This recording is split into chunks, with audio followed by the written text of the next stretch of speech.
चंद्रमा का आपके जीवन पर बहुत ज़्यादा असर पड़ता है। तो 33% लोगों की कुंडली जो पैदा हो रहे हैं तीसरी आ चुके तो कमाल होता है। वहाँ पर फिर आदमी चाहे वो उसकी कोई बैकग्राउंड हो, कोई उसकी रेस हो, कोई जाति हो, कोई वर्ण हो, उससे कोई ताल्लुक नहीं। योग मीन्स योग। फिर आदमी ज़मीन से उठ के सीधा आसमान में चले जाता है।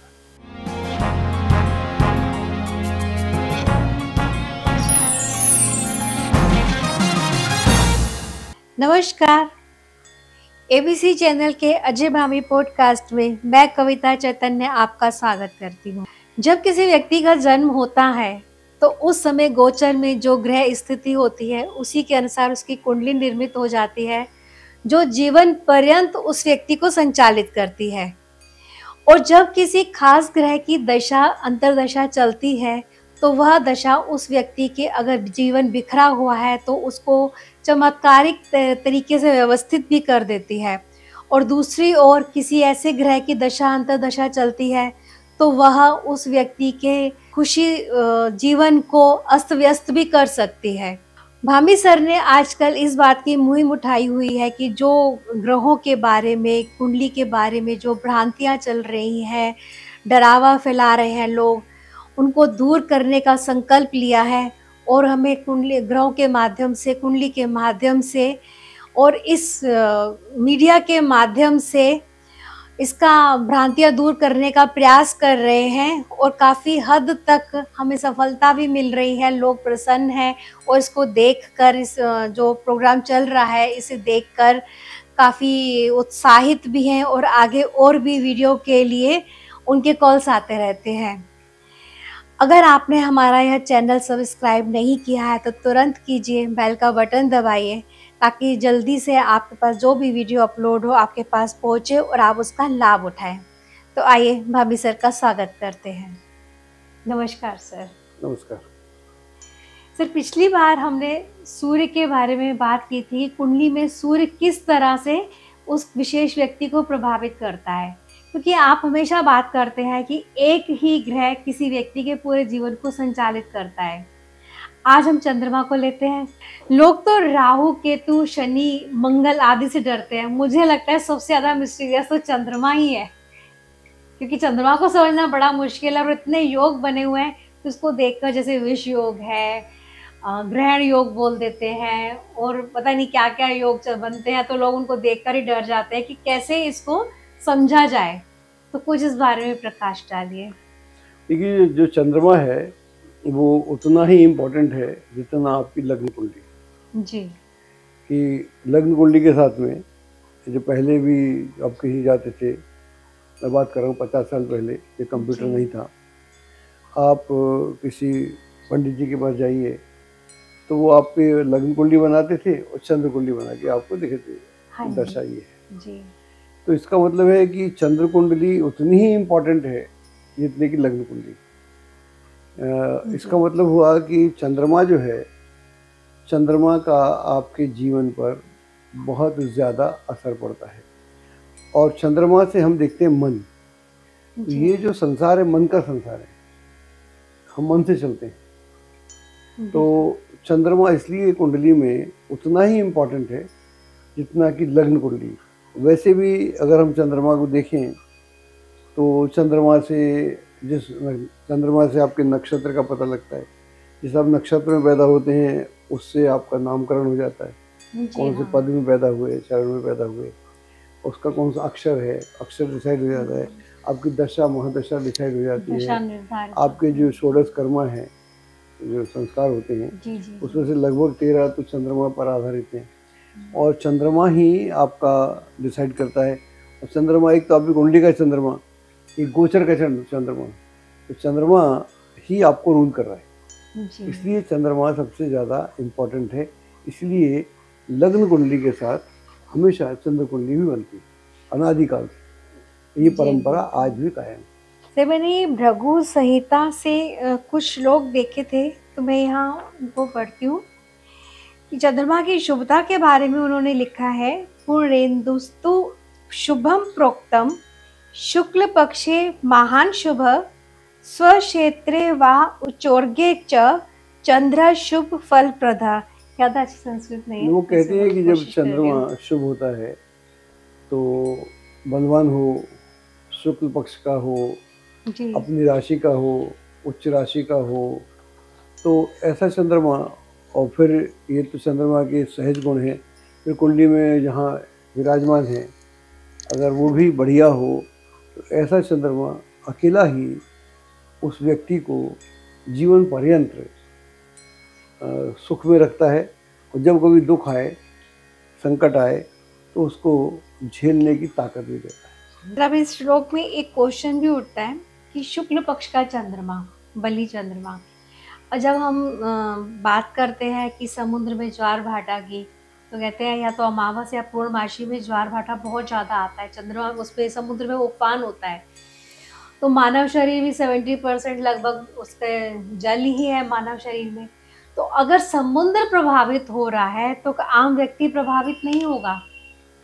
देखिए अगर पूर्णमासी के दिनों में, और उसका जन्म भी पूर्णमासी का ही है। पूर्णिमा का थोड़ा महत्व है ही कि दो ही हमारे पास पॉइंट है जी। एक तो हमारे पास पॉइंट है अमावस का, हाँ जी, कि चंद्रमा और सूर्य साथ साथ होते हैं, और दूसरा हमारे पास पॉइंट है जो पूर्णिमा हो और चंद्रमा और सूर्य आमने सामने हो। जी। तो जब जाहिर है कि जब वो पूर्णिमा के दिन होंगे, शुक्ल पक्ष होगा, तो आकाश में एक उजाला रहेगा, हाँ जी। और उजाला कांस्टेंट रहता है।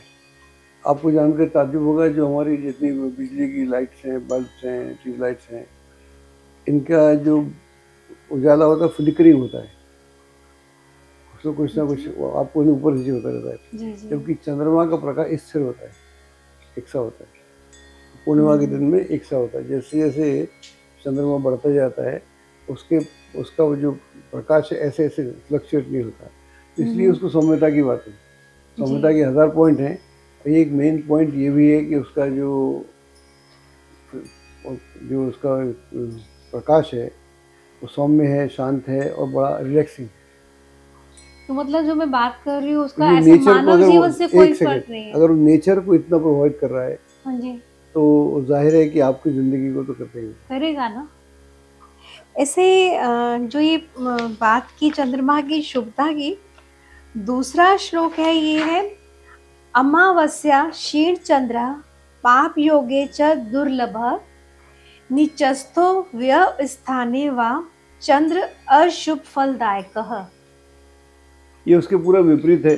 एक हाँ शुक्ल जी। पक्ष की आपने बात की, जी। तो शुक्ल पक्ष में है चंद्रमा निकल रहा है, और जब हम कृष्ण पक्ष की बात करते हैं तो चंद्रमा क्षीण होते जा रहा है, धीरे हाँ धीरे जी। धीरे धीरे अष्टमी के बाद और क्षीण हो जाता है। और अगर कहीं जन्म आदमी का अमावस का हो तो वहाँ पर चंद्रमा एकदम क्षीण हो जाता है। तो ऐसा अगर चंद्रमा हो, दूर स्थान में हो, 8वें में हो, 12वें में हो, जी। और ये किसी मैलेफिक प्लैनेट के साथ हो, तो फिर उसका जो प्रभाव है उसी तरह से दूषित भी हो जाता है।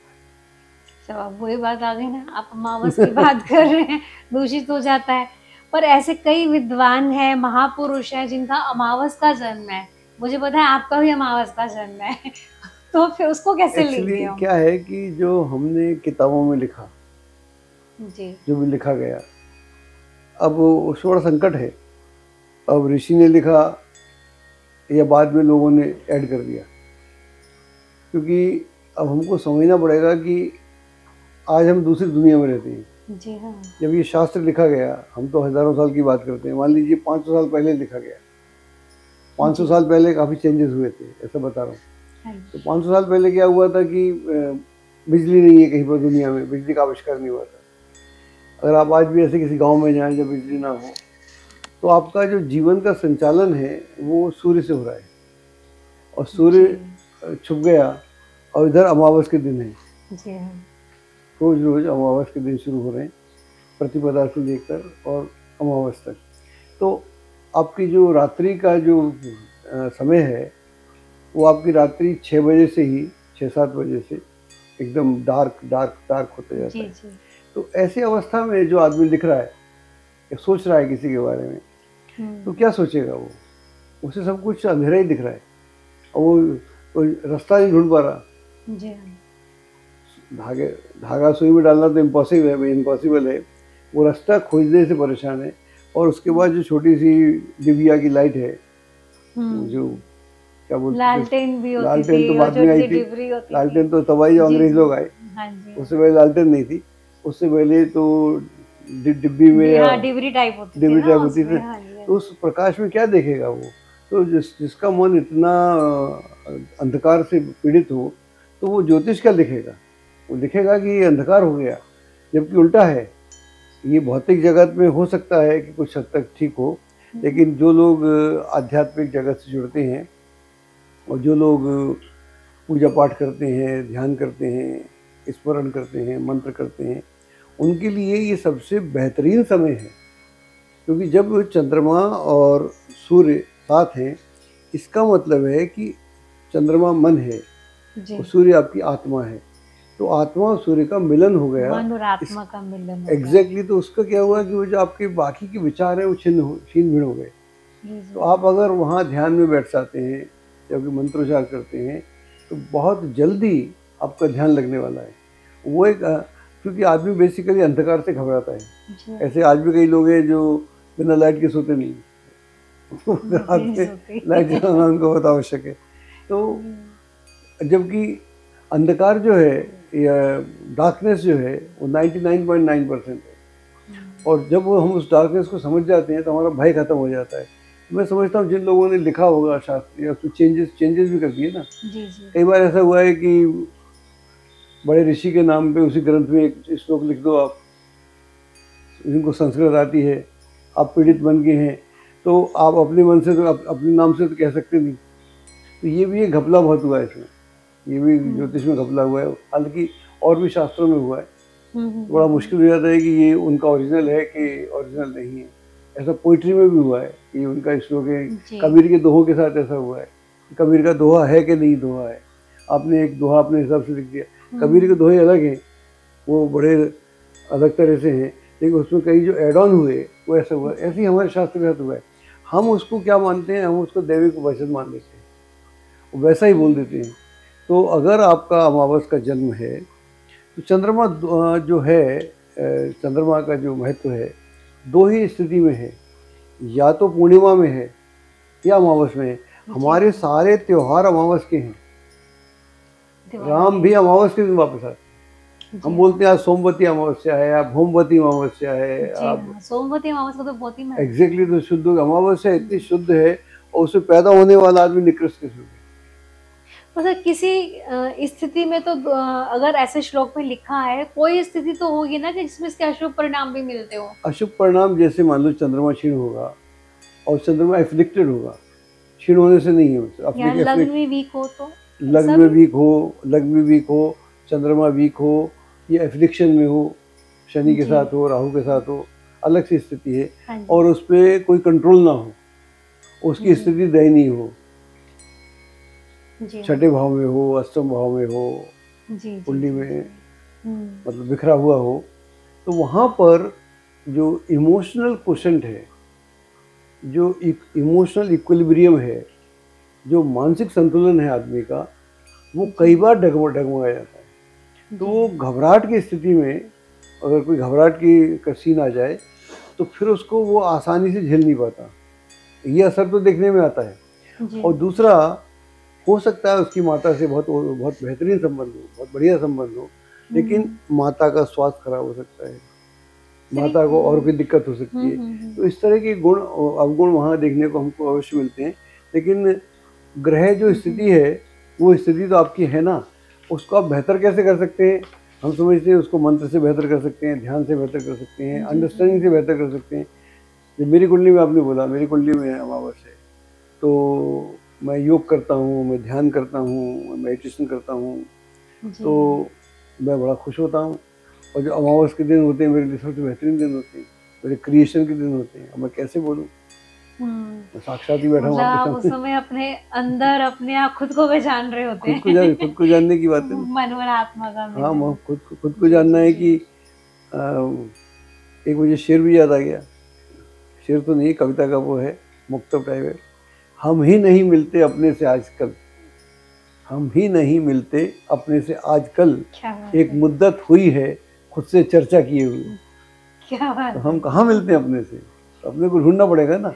अगर मेरी कुंडली में कोई दोष है तो मुझे, अगर जो लोग ज्योतिष में रुचि रखते हैं या हमारे प्रोग्राम को देखते हैं जी। या अन्यों के प्रोग्राम को देखते हैं, तो ज्योतिष का मतलब ये है कि जो भी स्थिति है आपके साथ, उस स्थिति से आप अपने को कैसे उभारें, कैसे बेहतर हो, और क्या आप उससे कैसे उसका लाभ ले सकते हैं, बजाय कि उसको लेके डिप्रेस हो सकते हैं। सर, आपने अभी ना माता की बात की थी, ये प्राशर ऋषि का भी एक श्लोक है कि मनः स्थिरम स्मृतम च सौम्यं चंद्रात् प्रजायते मात्र संयोगजा दोषा चंद्र दोषे विनिर्मिताः।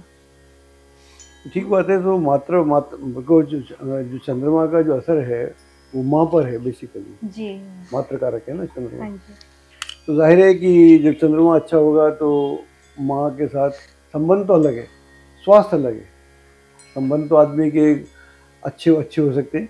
अगर माँ का स्वास्थ्य खराब है तो भी आदमी सेवा करता है उसकी, संबंधों से कुछ ताल्लुक नहीं है। हाँ, उसकी वेदना हो सकती है, उसकी मानसिक वेदना हो सकती है।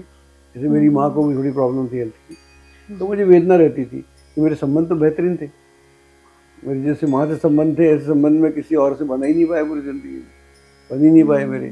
तो वो अपनी जगह पर, संबंध अपनी जगह पर है, लेकिन वेदना थी। तो आई थिंक, मैं समझता हूँ ये उनका प्रारब्ध होगा, ये मेरा प्रारब्ध होगा, तो उसको समझना पड़ेगा। तो उसके लिए हम जो कर सकते थे कर सकते हैं। कुंडली जो है बेसिकली आपके कर्मों का फल है ना, कुछ किया होगा तो उसका फल है। तो इस जन्म में आप क्या कर सकते हैं, एक स्थिति है, इससे निकलने। ज्योतिष का मतलब ये है कि एक समस्या को जानने के बाद उससे निकला कैसे जाए, ये है ज्योतिष। बिल्कुल। उसको लेके फंसा ना रहे और फालतू के दो कौड़ी के उपाय नहीं किए जाए। मैंने तो कोई उपाय नहीं किया, मैं सेवा करता था, वही मेरा उपाय था। जी। थोड़ा यूज टू डू। सर, अब चंद्रमा में ना विष योग की भी बात करते हैं। जब भी शनि और चंद्रमा की युति देखी, इस कुंडली में विष योग है, ये तो कुंडली बेकार हो गई, अब इसकी पूजा पाठ कराओ, ये करो। अब विष योग क्या है? क्या जरूरी है कि चंद्रमा और शनि की युति हो तो विष योग बनेगा ही बनेगा? मुझे ये नहीं मालूम कि चंद्रमा की और शनि की युति हो। देखो, मेरा जो ज्योतिष अलग है। पहली बात, मेरा ज्योतिष में कोई गुरु नहीं है, मुझे किसी से सीखा नहीं ज्योतिष, मैंने अपने आप सीखा। मैं तो बहुतों का गुरु हो सकता हूँ, मेरा कोई गुरु नहीं है। सर, मुझे पता है ग्वालियर में कुछ लोग पुराने मिलते हैं अभी भी जो आपको जानते हैं, तो वो बताते थे कि आप जैसे कभी रेलवे स्टेशन पर या बस स्टैंड पे या कहीं भी, मतलब ग्रुप वहाँ कहीं बैठे हैं और देखकर बता देते हैं कि इनका ये लग्न होना चाहिए, इनका ये नक्षत्र होना चाहिए। अभी भी चर्चा होती है वहाँ पर। चलो, अच्छा है, लोग जानते हैं। तो मैं ये कहना चाह रहा था कि जब चंद्रमा और शनि साथ होते हैं तो उसको ऐसे समझना पड़ेगा कि चंद्रमा और शनि साथ हैं, विषयोग तो मारो गोली, उसको हटा दो। तो चंद्रमा कहीं ना कहीं पर एफ्लिक्शन में है शनि से। अब ये एफ्लिक्शन को हम बिल्कुल विषयोग में लेके चले जाते हैं। I don't agree with that thought, not that thesis. विषयोग नहीं है वो। चंद्रमा जो मन है, मन कुछ भी करना चाहता है, मन कुछ भी करना चाहता है। शनि उस पर अंकुश लगा रहा है कि आप ये नहीं कर सकते, उसको व्यवस्था में लेके आ रहा है। तो वो जो उसका उथलापन है, जो उसका क्या मतलब हवाबाजी है, जिसको बोल सकते हैं आम भाषा में, वो हवाबाजी से निकाल के लाता है। तो ऐसे व्यक्ति को अपने जीवन में उठने के लिए समय लगता है। वो एक समय में हो सकता है भटकता हो। तो शनि मतलब उसके बिल्कुल ऐसा एक घोड़ा, मन को घोड़ा ही बोलते हैं ना। तो घोड़े पे शनि लगाम लेके बैठा हुआ है, और बीच में जो हंटर भी मार देगा उसको धीरे से, और कहीं लात भी मार देगा घोड़े को, ठीक से चल। अभी तो दंडाधिकारी तो ये भी है। और इसके अलावा एक जो चीज़ पक्की है, या बहुत सारे लोग तय कर सकते हैं कि जिनका शनि चंद्रमा साथ होता है उनका फादर इनवेरेबली डोमिनेटिंग होता है।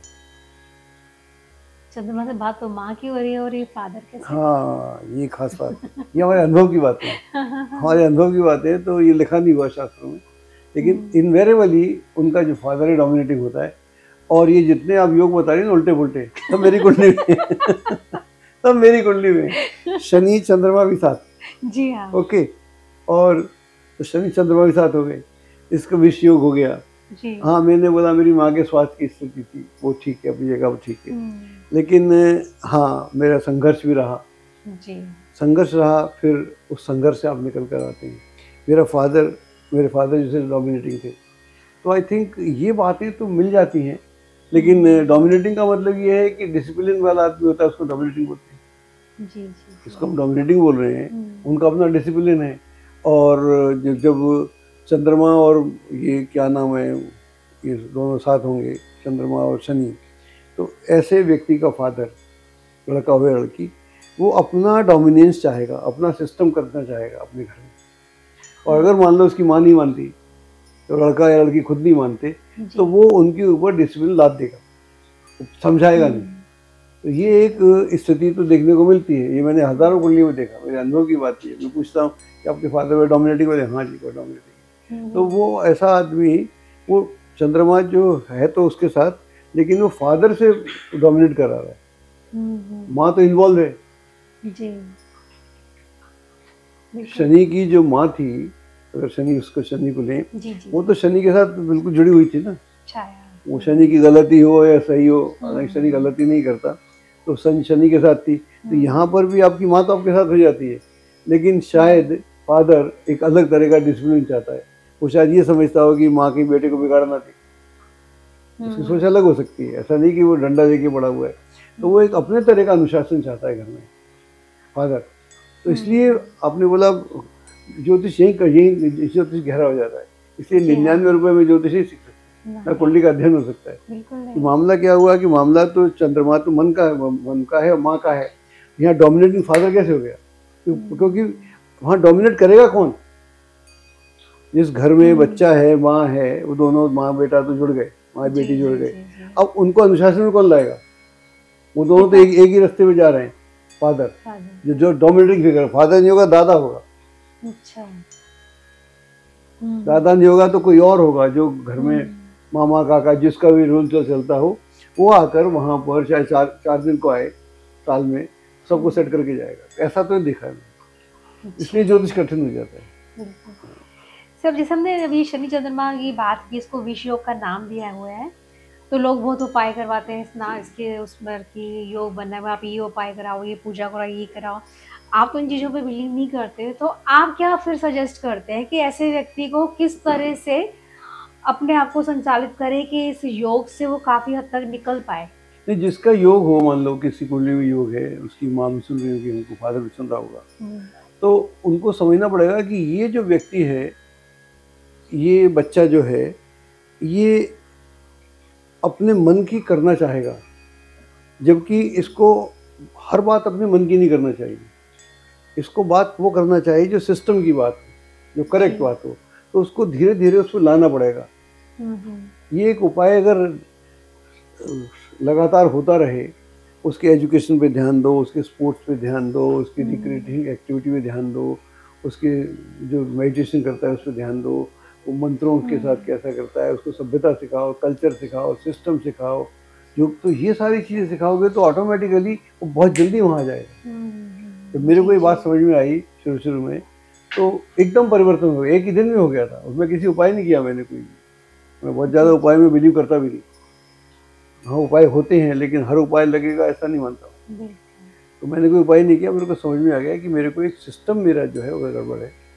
या जैसे मान लो मैं ज़्यादा खेलता था छोटेपन में, तो खेलता था तो खेलते ही चले जाता था, लाइक दैट। आजकल बच्चे मोबाइल में लग जाते हैं, तो मोबाइल में लगते हैं या सोशल उस पर। तो ये सारी चीज़ें, ये डिसिप्लिन चाहता है वो चाहता है कि, क्योंकि जब शनि का चंद्रमा है, तो वो बचपन से ही उसको ऑर्गेनाइज करना चाहता है, और वो जो व्यक्ति है वो उसके विरोध करता है। ये स्थिति है। तो इसको विष बोले तो यस। और जिसने साथ लिया तो फिर तो वो पता नहीं कहाँ पहुँच जाएगा वो। शनि चंद्रमा साथ हो तो उस आदमी का ध्यान लग जाता है, ध्यान वही लग जाएगा। मैं आपके यहाँ बैठे बैठे ध्यान लग जाता है, तो भूल ही जाता हूँ कि आप प्रश्न करोगे, मैं ध्यान में पड़ जाता हूँ। This is also a form of meditation. आप बात करोगे, मैं अपनी बात में चाल पड़ जाता हूँ।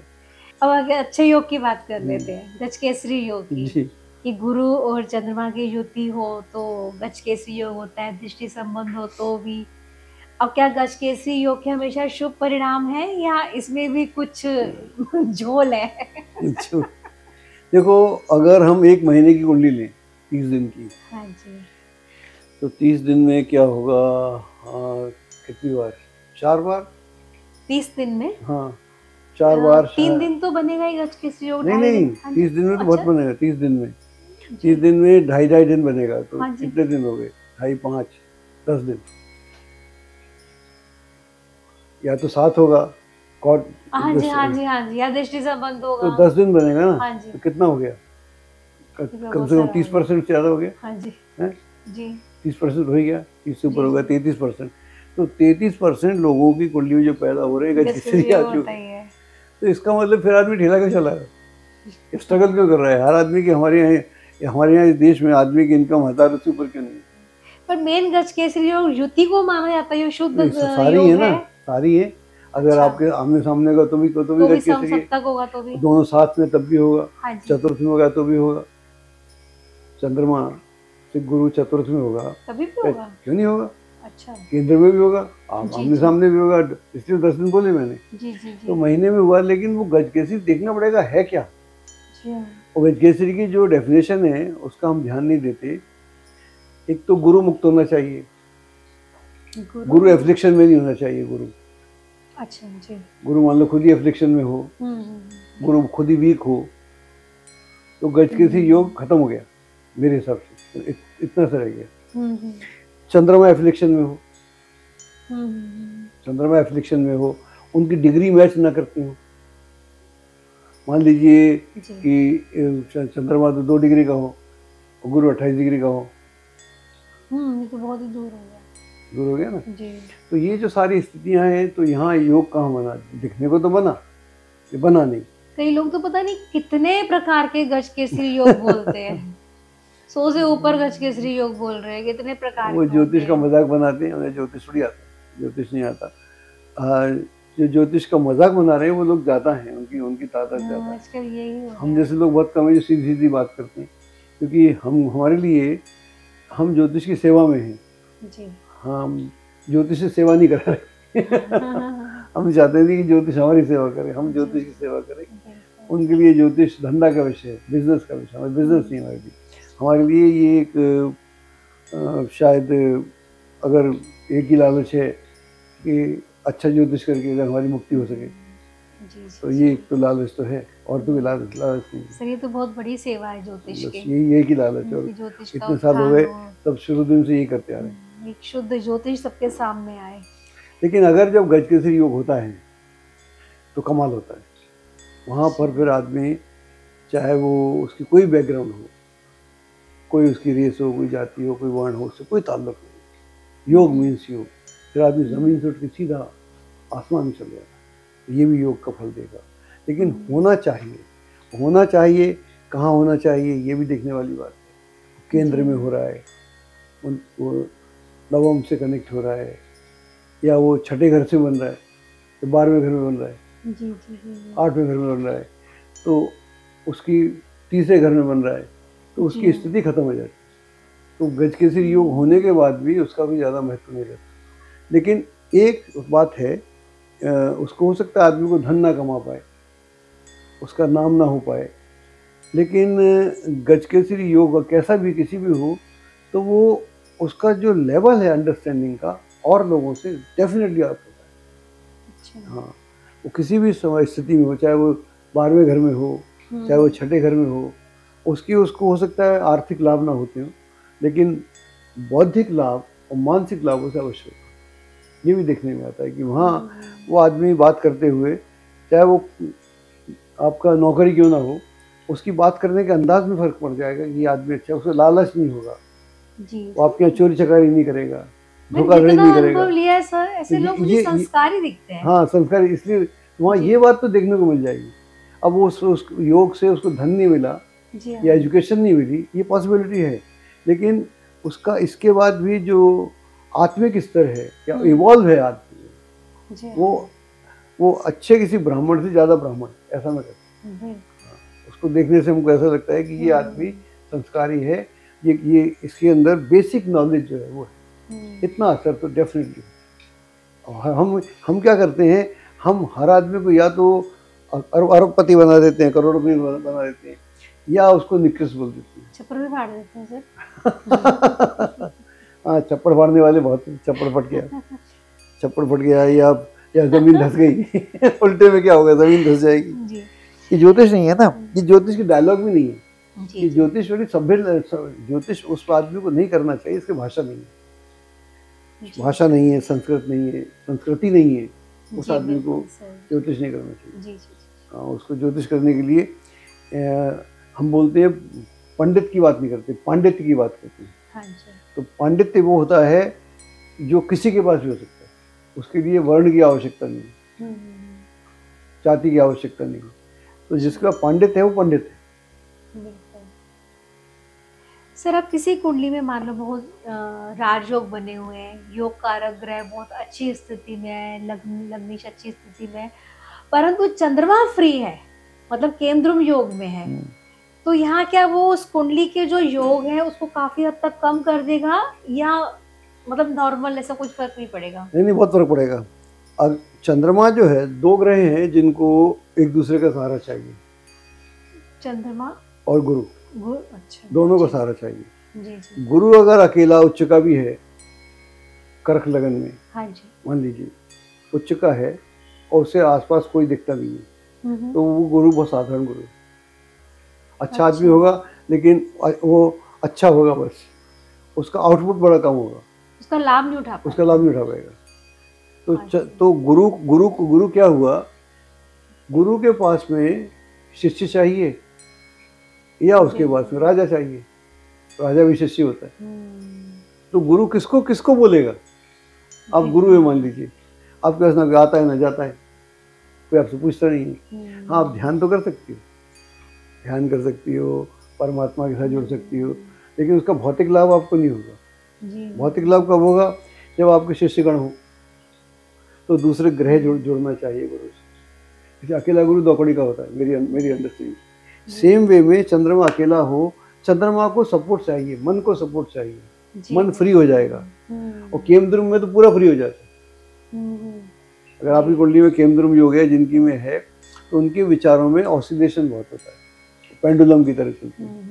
अगर आप इसको पसंद करते हैं इस व्यक्ति को, तो क्या बात है, इससे बेहतर आदमी देखा नहीं हमने, और 10 दिन बाद मान लो बड़े इससे घटिया आदमी नहीं देखा हमने। तो उनका ऑसिलेशन होता है। और मान लो केमद्रुम योग नहीं भी है, और कई कुंडलियाँ देखते हैं जिसमें चंद्रमा को बल नहीं मिला हुआ, तो चंद्रमा को बल की बहुत ज़रूरत है। सूर्य अकेला हो तो ज़रूरत नहीं बल की उसको। अच्छा। और अगर बुध भी अकेला हो तो ज़रूरत नहीं बल्कि, शुक्र को भी ज़रूरत नहीं, लेकिन चंद्रमा और गुरु को दोनों को ज़रूरत है, मंगल को तो है ही। सर आपने बातों बातों में कितनी गहरी बात बता दी कि गुरु है, अब गुरु को तो चाहिए ना मेरे आगे पीछे शिष्य हो, मैं अपना ज्ञान बांटूं, अपना ज्ञान कहाँ रखूं मैं, तो बात तो सही है। अगर अकेला होगा तो कुछ कर ही नहीं पाएगा। अगर वो अकेला होगा, ध्यान करता है योग में, तो उससे बेहतर कोई योग नहीं हो सकता। जी जी जी। तो भीतर जा रहा है वो, ऐसे ही जिसका गुरु अकेला है और उच्च का भी है, तो उसको अंदर जाने की आवश्यकता है, उसको बाहर जाने की आवश्यकता है। वो अगर स्कॉलर है तो स्कॉलर करे, राइटर है तो उसमें जाएगा, तो वहाँ फायदा होगा। वो भीड़ का व्यक्ति नहीं है। जी जी जी। और वरना गुरु को तो लोग चाहिए, कैसे करेगा गुरु, किससे बात करेगा, अकेला आदमी किससे बात करेगा? तो मेरे दिमाग में तो सारे ये खराब योग ही आ रहे हैं। तो एक और योग आ रहा है चंद्रमा राहु का, कि चंद्रमा राहु के तो एक्सेस में हो, तो ये तो कुंडली ग्रहण की हो गई, बेकार हो गई कुंडली। मैंने कई लोग देखे जो ग्रहण में पैदा हुए। हाँ जी, कई लोग देखे ग्रहण में पैदा हुए। सर वही बात है, महीने में 3 दिन तो ग्रहण योग नहीं, वो नहीं, पक्का ग्रहण। अच्छा, पक्के ग्रहण में देखे, पक्के ग्रहण में पैदा होते हैं। सूर्य ग्रहण भी देखे, चंद्र ग्रहण में बच्चे पैदा हुए। हमको करते करते 50 साल हुए तो देख लिया। तो मैंने कोई ज़्यादा फर्क नहीं देखा।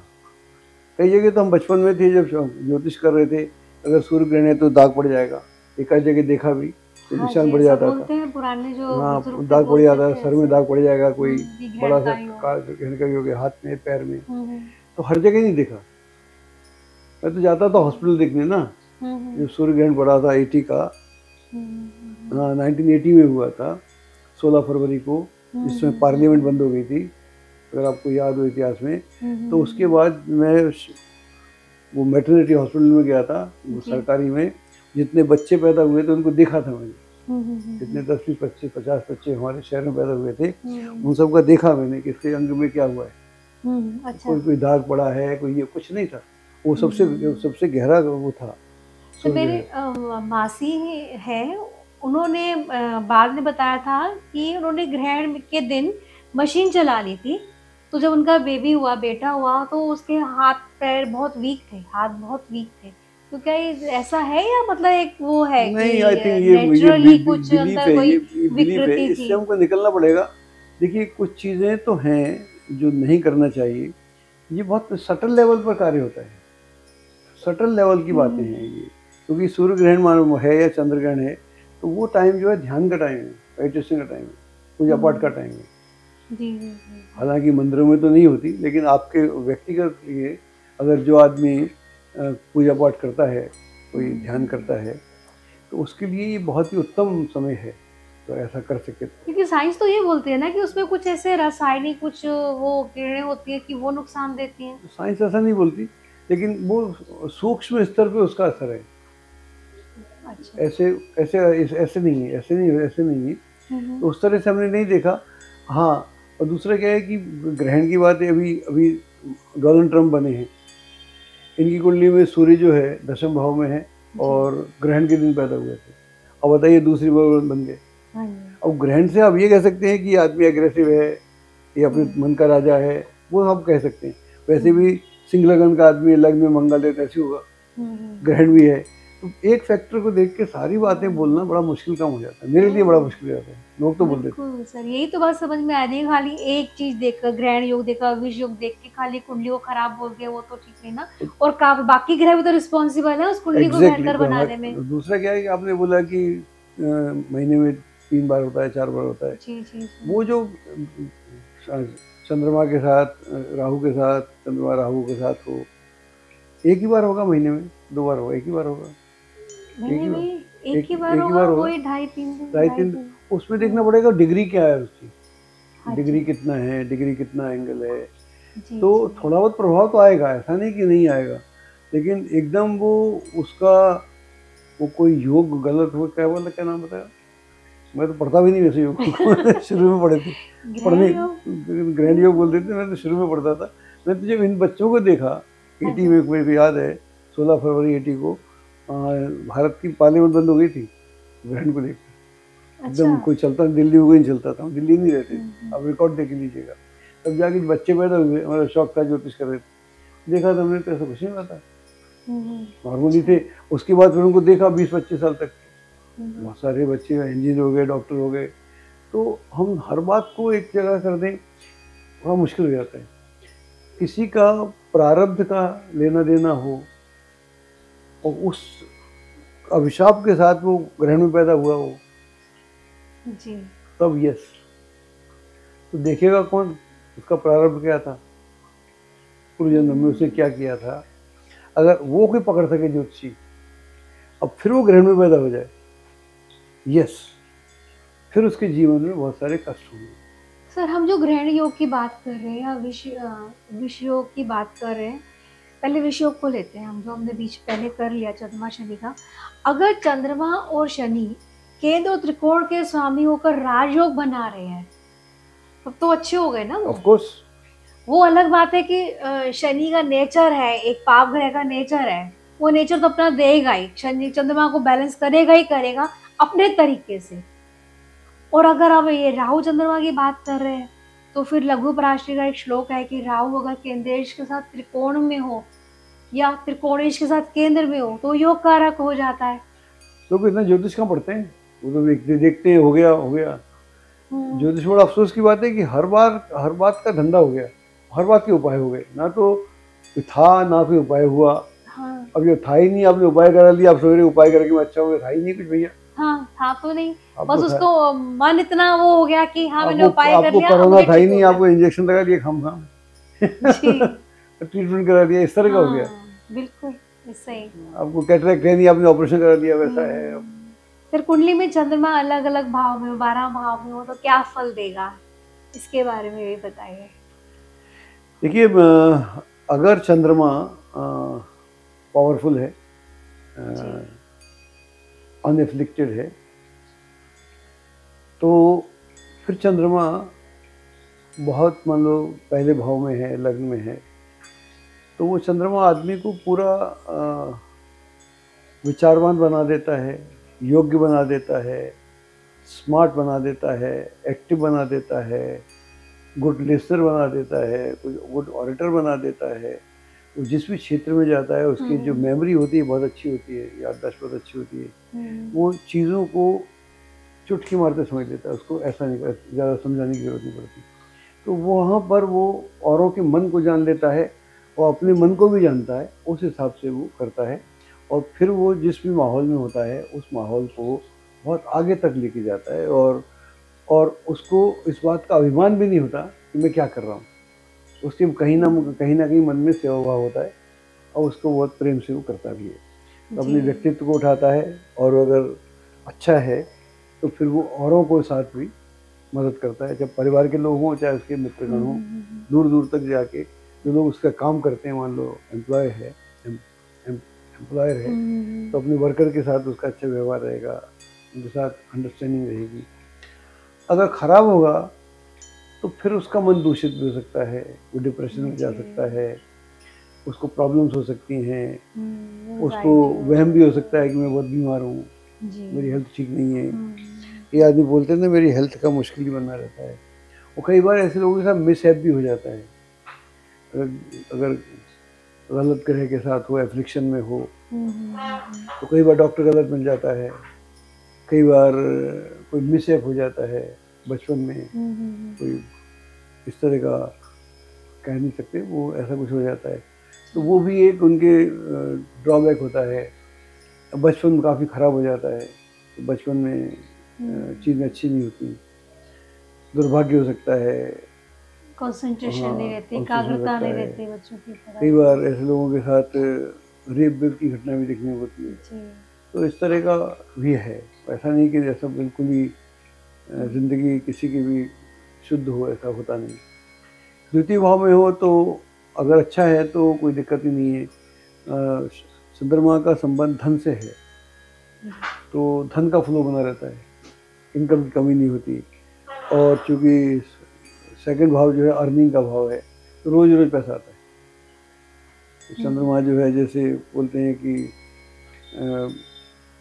बॉडी में ब्लड है का सर्कुलेशन है, ऐसे ही समाज में धन का सर्कुलेशन। अच्छा। तो उसके बाद धन की कमी नहीं होती, धन आता रहता है। मनी माइंडेड भी होते हैं क्या? मनी माइंडेड हो सकता है, लेकिन वो खर्च भी करेगा और परिवार के प्रति बड़ा ईमानदार होता है, अच्छा कनेक्टेड होता है, संबंध निभाता है, तो उस तरह का अच्छा होता है। तृतीय भाव में हो तो उसका कम्युनिकेशन स्किल बहुत अच्छी होती है, कम्युनिकेट कर सकता है, अपनी बातों को बता सकता है और अपनी बातों को ठीक से व्यक्त कर सकता है। अगर एफ्लिक्शन में हो तो फिर उसकी बात लोग समझ नहीं पाते, समझा भी नहीं पाता, तो उल्टा हो जाता है। या फिर शॉर्ट जर्नीज का भी है तो अनर्गल भटकाव रहेगा क्या उसकी लाइफ में? हाँ, फिर वो अगर अच्छा हो तो फ्रूटफुल जर्नी होती है, लाभदायक जी। अगर अच्छा ना हो तो फिर फ्रूटलेस जर्नी होती है, भटकता रहता है, ऐसा है।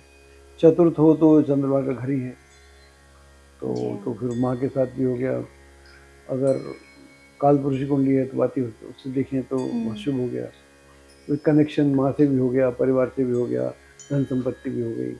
अगर इसके अलावा वो विपरीत हो तो माँ से संबंध खराब हो जाते हैं, माँ रुक जाती है या खुद रुक जाता है या माँ से दूर रहता है, या कुछ स्थिति में और भी कुछ हो सकता है, मिसहैप हो सकती है, प्रॉपर्टी का इशू हो सकता है।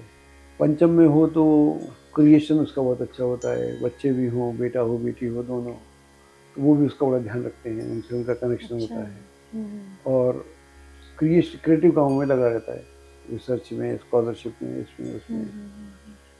और अगर ख़राब हो तो बच्चों से दुख होता है, उसकी जो थिंकिंग है वो भी पोल्यूटेड होती है, क्लैरिटी नहीं होती कई विषयों पर, तो उसको अलग तरह की झंझट जाते हैं।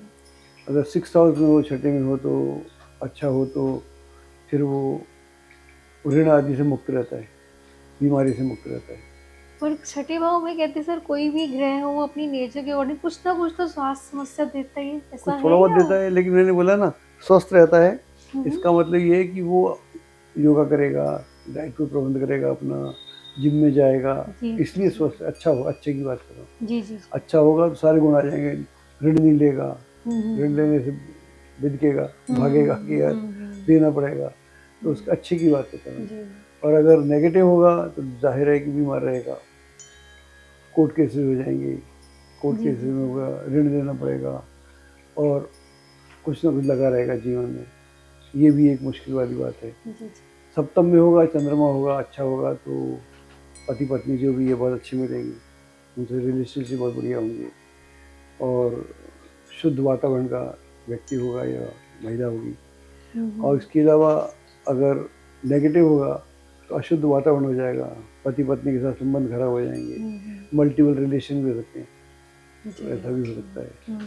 वो आजकल कॉमन बात इसे बोलता नहीं हूँ, खास बात रही नहीं।